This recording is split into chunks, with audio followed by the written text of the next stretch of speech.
Ça c'est sûr, si El Ouadi et Karetsas partent cet été, ça fera quand même pas mal d'argent dans les caisses. Europe ou pas pour Genk, on repasse en revue une dernière fois les compositions.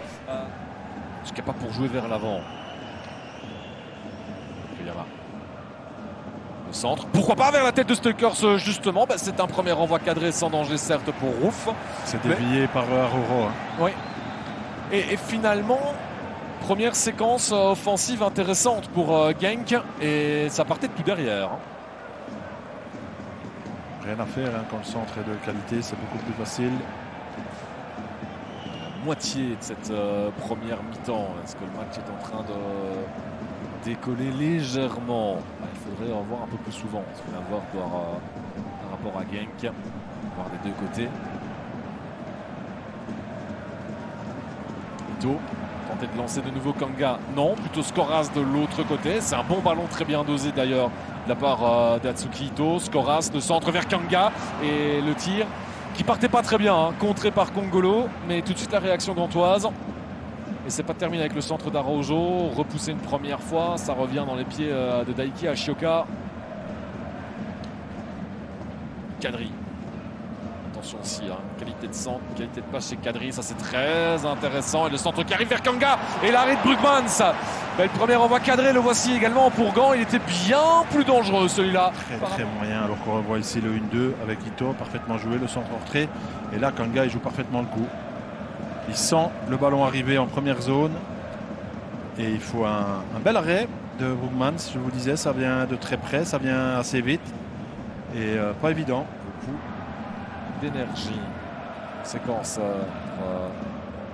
sa compagnie et Besnikas est aussi retrouvé pendant ce temps-là. Alors que là c'est intéressant avec le pied de Kanga qui traînait. Et de nouveau l'arrêt de Luka Brugmans. On parlait de ses statistiques et de ses clean sheets. Là, il est en train de prouver pourquoi. En très grande forme. Superbe centre. Il est très proche. Il reste sur ses appuis. Le réflexe est génial. Jeu avec Araujo. On va entamer les 5 dernières minutes de cette première mi-temps. Araujo. Oh, ça passe! Ça passe! Et Ashioka! Et là qui rate l'immanquable! Si ça devait être 2-0, désormais ça devait être 3-0 aussi. Et l'accumulation d'occasions manquées. Dans le petit rectangle pratiquement. Skoras, le ballon n'est pas destiné à Ashioka au départ. C'est complètement raté par Ito. Et là, il doit toujours cadrer. Ouais, énorme opportunité qui s'est envolée pour les Gantois.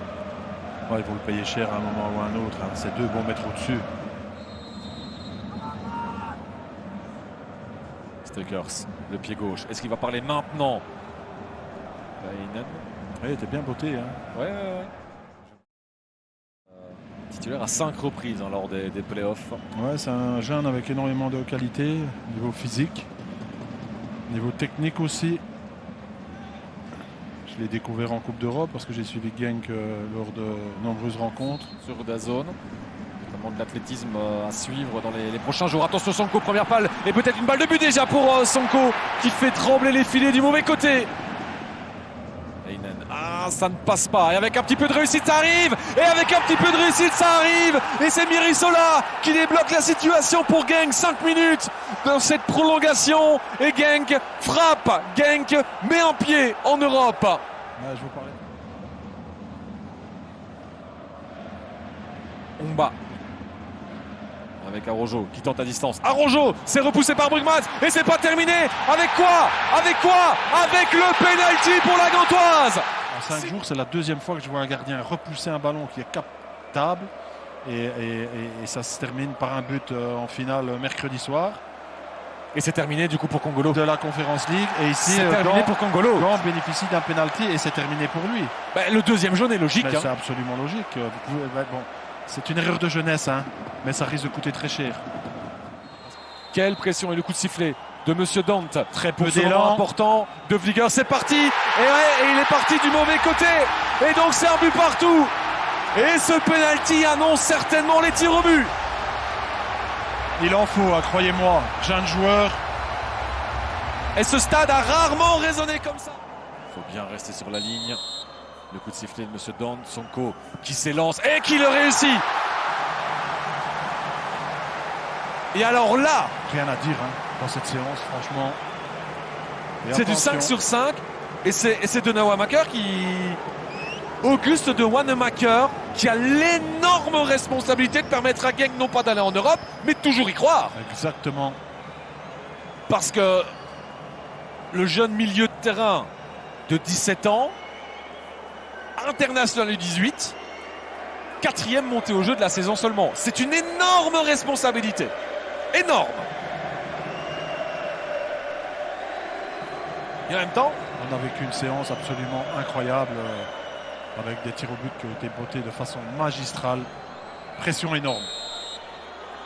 est-ce que ça va se terminer là-dessus ou pas de Wanamaker? C'est terminé! C'est terminé! C'est Genk qui sera européen! Le sauvetage de Rouf aura été suffisant! Genk qui aura arraché le partage dans les derniers instants! Et c'est un nouveau coup dur pour Genk, un de plus! Mais c'était un coup dur assuré!